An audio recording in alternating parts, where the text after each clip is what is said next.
नमस्कार भाइयों, जितने भी भैया हमारे इस चैनल पर जुड़े हैं। आज गणित का पेपर था तो हालांकि बहुत अच्छा और रहा होगा।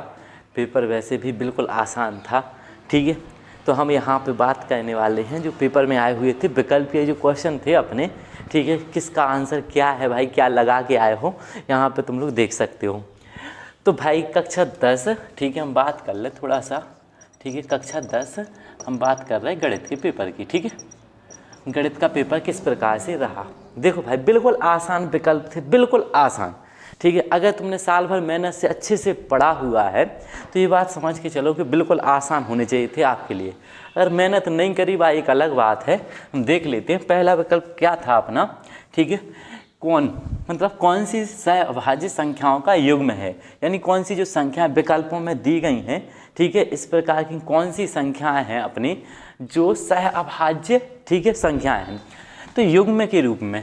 तो भाई इनका आंसर तो है, सही आंसर है 18,25, क्योंकि सहभाज्य पूर्णांक जो सहभाज्य संख्याएं होती हैं अपनी, वे सभी की सभी ऐसी संख्याएं होती हैं जो एक दूसरे से नहीं कटनी चाहिए। अब भाई पूरे विकल्प जितने भी दिए गए हैं पेपर में तुम लोग देख सकते हो एक दूसरे से कट रहे हैं। मतलब ऐसी संख्याएं जैसे हमने कि 11 और 12 जी आपस में एक दूसरे से तो नहीं कट रही कोनो संख्या से। अगर हम कहते 12 और 16 तो भैया जी तो आपस में कट रहे, तो जी जो कट रहे हैं, ठीक है, ध्यान से समझना, जो जी संख्या जी कट रही आपस में किसी न किसी संख्या से, तो यह सहभाज्य पूर्णांक नहीं कहलाती भाई। ये थोड़ी ना है, सहभाज्य पूर्णांक ऐसी संख्याएं कहलाती हैं जो किसी भी संख्या से नहीं कटे। तो भाई 18 और 25 है, ये ऐसे हैं जिन कोनो भी संख्या से नहीं कट रहे। तो ध्यान से समझ लो भाई, ठीक है। तो पहले को विकल्प शायद तुम सही कहा हुए, अच्छी बात, ठीक है। अब कह रहा भाई 144 के अभाज्य गुणनखंडों में से अभाज्य गुणनखंडी की जो घात हैं उनका योग कितना है। तो भाई इसके गुणनखंड कर लो पहले 144 के, देखो 144 के गुणनखंड कर लो, ठीक है। 2 से भाग दे दो 7 और 2 दूनी 4, ठीक है। फिर 2 से भाग दे दो, ठीक है। 3 दूनी 6, ठीक है। 1 बचे 6 दूनी 12, 36 दूनी 72, ठीक है। इस प्रकार से, और 3 की पावर कितना हो रहा है 2। तो इनकी घातों का योग पूछा गया था अपन से, तो इनकी घातों का जो योग है ये कितना हो रहा है अपना 6। तो देख लो कौन से विकल्प में है, तो इसका आंसर क्या हो जाएगा अपना 6, ठीक है। हम तीसरे विकल्प की बात करें तो इसका आंसर भी तुम्हें समझ आ गया होगा, ठीक है। तीसरा विकल्प क्या कह रहा है अपना, m के किस मान के लिए 2 समीकरण देगा भैया अपने पास, एक समीकरण ये है और एक वाला ये समीकरण है, इनका एक अद्वितीय हल है। एक हल की बात हो रही, एक हल कब होता है, ठीक है। तो यहाँ पे ये वाली जो रेखा है x माइनस के 2y बराबर 3 और एक और रेखा देगी 3x प्लस के, ठीक है, जो होगा my बराबर 1, ठीक है। अब कह रहा है इनका एक हल है, एक अद्वितीय हल है, मतलब इसका कहने का तात्पर्य यही है कि एक हल है, ठीक है। तो भैया एक हल कब हो सका था अपना, जो भी समझ लो एक हल होने को मतलब जो है, ठीक है, कि इनकी कंडीशन का हो प्रतिच्छेद रेखा, जब प्रतिच्छेद करते तभी 2 रेखाएं उनका एक हल होता है। तो यहाँ पे a1/a2 कंडीशन लग जाती, b1/b2 बराबर नहीं है। तो भाई a1/a2, a1 को मान 1/3 बराबर नहीं है b1/b2 माइनस के 2/m के, ठीक है। यहाँ से 1 वाले मान निकल जाते, यहाँ से m2 वाले मान निकल जाते, गुणा कर दो इसका, m1 बराबर कितना आ जाता, तो बराबर नहीं है माइनस के 6 के। तो ये वाला विकल्प हो जाता अपना सही, समझ पा रहे हो कि नहीं। तो इस प्रकार से हम कह सकते हैं कि इसके जब अद्वितीय हल है तो इसकी स्थिति क्या बन रही है अपनी, m बराबर नहीं होना चाहिए माइनस के 6 के, ठीक है। इस प्रकार से अब कह रहा है कि समीकरण इतने और इतने का हल है। भाई इन दोनों समीकरणों को हल करके x और y के मान बताने थे कि कितने होंगे। देख लो इनका हल समझ लो, देखो किस प्रकार से हम हल कर सकते हैं। पहला समीकरण है अपने पास कितना है, ठीक है, 2x प्लस के 3y बराबर कितना 18, और एक और समीकरण है x माइनस के 2y बराबर कितना दिया गया है 2, ठीक है। जौन चाहे विधि से हल करो, ठीक है, प्रतिस्थापन लगा दो चाहे विलोपन लगा दो, इसको पक्षांतर कर दो, x बराबर है समीकरण जो हुआ अपना एक समीकरण, जो होगा समीकरण 2, ठीक है। तो हम भाई समीकरण 2 से देख ले रहे समीकरण, ठीक है, समीकरण 2 से समझेंगे।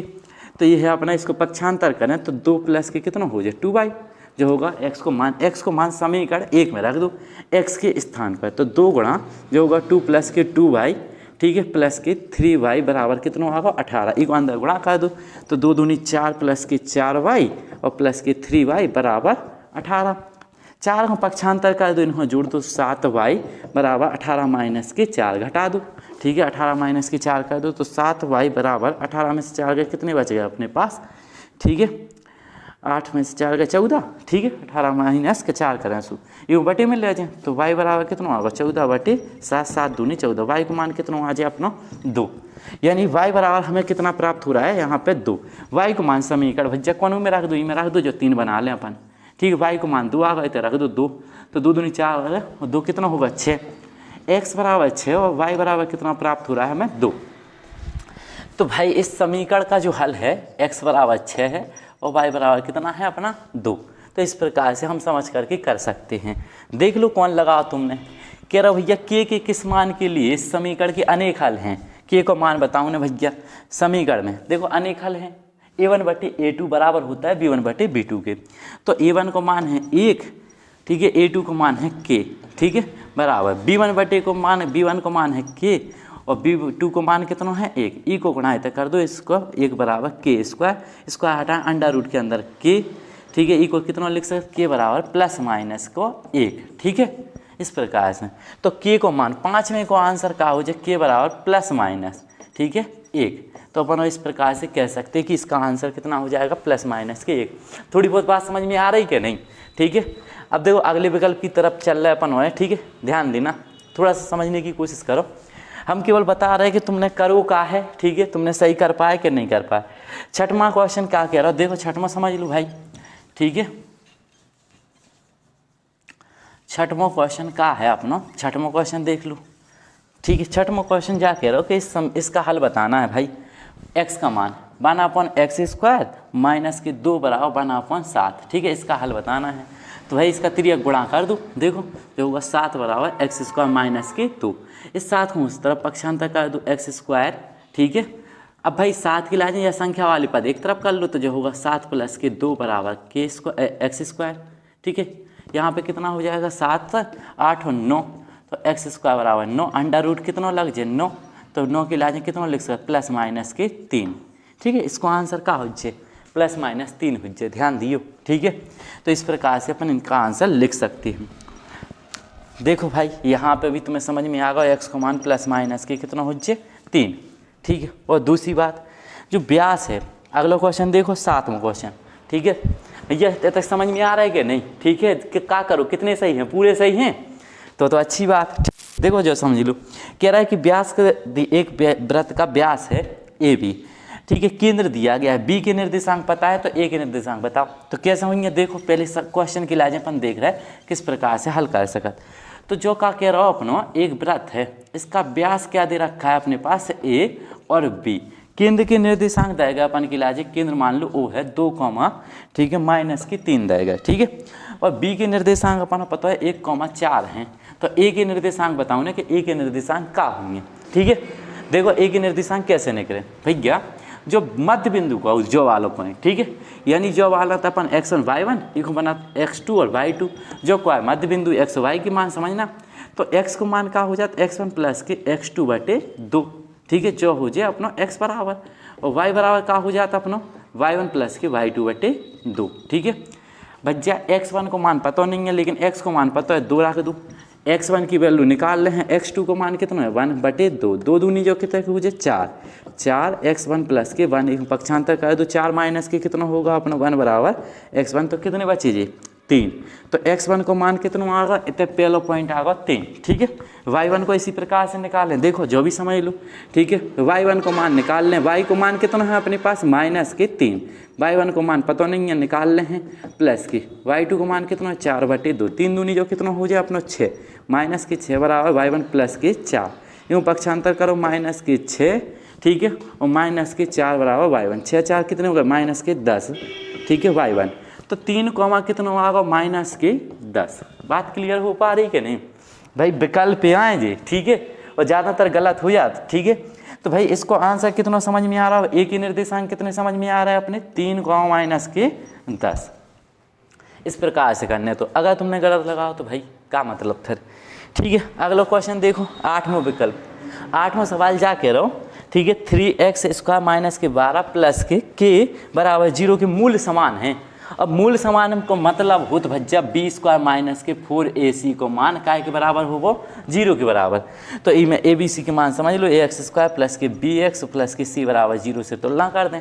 तो a को मान कितना समझ में आ रहा हमें 3, तो a को मान 3 है, b को मान कितना माइनस के 12, 12 को वर्ग कितना हो जाए 144 माइनस के 4, ठीक है। a को मान कितना है भज्जा देखो 3, ठीक है 3, और c को मान कितना है अपना k बराबर का हो जाए 0, जो होगा अपना 144 माइनस के 4 तिया 12 के बराबर 0, ठीक है भैया। इको पक्षांतर कर दो तो 144 बराबर 12 के, इको बटे में ले आओ, ठीक है। तो 144 बटे कितना हो जाए अपना 12, 12 से काट दो 12 12 144, तो जिस बटे में पहुँचे तो के बराबर कितना आएगा अपना 12। बात क्लियर हो पा रही कि नहीं? तो इसका आंसर हो जाता 12, ठीक है। 8 ही सही है, चेक करो भैया देखत हैं, ठीक है। इतने तक बात क्लियर हो पाई कि नहीं? तो तुम्हें थोड़ा ध्यान देना। 9वां क्वेश्चन कह रहा है कि दो आकृति जिनके आकार समान हैं, ठीक है, और जिनकी मापें अमान हैं, मतलब मापें अलग अलग दी गई हैं तो कहलाती हैं। तो पूछ रहा है 9वें में कैसे कहलाती हैं, तो इसका आंसर क्या हो जाएगा समरूप। भाई समरूप लगाए होगे तुम लोग, समरूप आकृतियाँ। इसी प्रकार से 10वां देखो, दो समरूप त्रिभुजों की संगत भुजाओं का दिया गया भुजाओं का अनुपात, तो इनके क्षेत्रफल का अनुपात बताऊँ ना। तो भाई 3 का वर्ग और 5 का वर्ग, 3 का वर्ग कितना हो गया 9 और 5 का वर्ग 25। इसी प्रकार से हम कह सकते हैं किसी त्रिभुज की भुजाएं अपनी 3 और 4 और 5 हैं।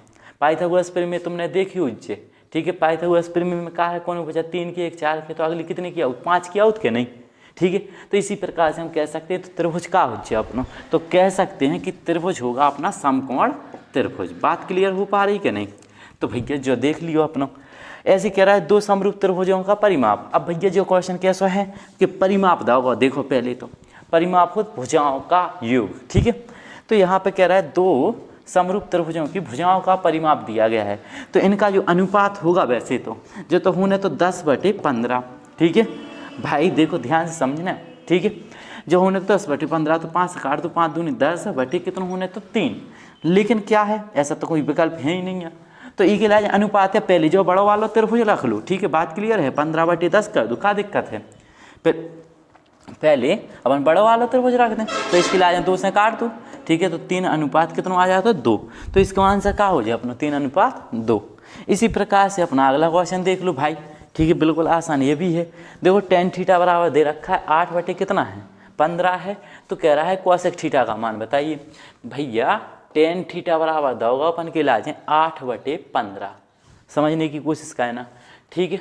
अब भैया सबसे पहले तो जो का होगा अपना लंब होगा और जो का होगा आधार। tan बराबर का हो तो लंब बटे आधार, तो तुम्हें पता हो जब पहले से जानकारी है कि लंब अपना कितना है, ठीक है 8 है, और आधार कितना है 15 है, ठीक है। तो कर्ण ज्ञात कर लो, तो कर्ण का वर्ग का हो जाता लंब का वर्ग प्लस आधार का वर्ग, यही हुज्जे के नहीं, ठीक है। तो लंब कितना है 8 का वर्ग कर लें अपन प्लस ए यानी 15 का वर्ग कर लें। बात क्लियर हो पा रही, ठीक है। कर्ण को वर्ग निकाल रहे अपन, उन्हें ध्यान दियो कर्ण का वर्ग बराबर, ठीक है। तो मामला का हो जाए ई को वर्ग कितना है 64, ठीक है। जो होगा 64 प्लस के 15 को वर्ग 225, जोड़ दो इंजन के लाजें, जो होगा 9 और 4 8, ठीक है। जो होगा अपने 200, ठीक है 89, जो कितने होगा के स्क्वायर बराबर, इसको हटा अंडर रूल लग जाए तो 289 कितने को वर्गमूल पता है तुम्हारे लाजें, तो के बराबर कितना आएगा अपना 17, यानी जा वाली भुजा कितनी आ गई 17। इमें मान पूछोगा काय को अपना कोसेक थीटा हो। अब कोसेक थीटा तुम्हें पता है काय के बराबर, कोसेक थीटा हो कर्ण बटे, ठीक है लंब की। तो कर्ण कितना आओ अपना, ठीक है कर्ण कितना आओ, कर्ण कितना आओ अपना 17, और लंब कितना है अपने पास, लंब की बात करें, ठीक है 8। तो ये हो जाएगा इसका आंसर। इस प्रकार से हम ज्ञात कर सकते हैं। बात सही है कि नहीं देख लो, ठीक है।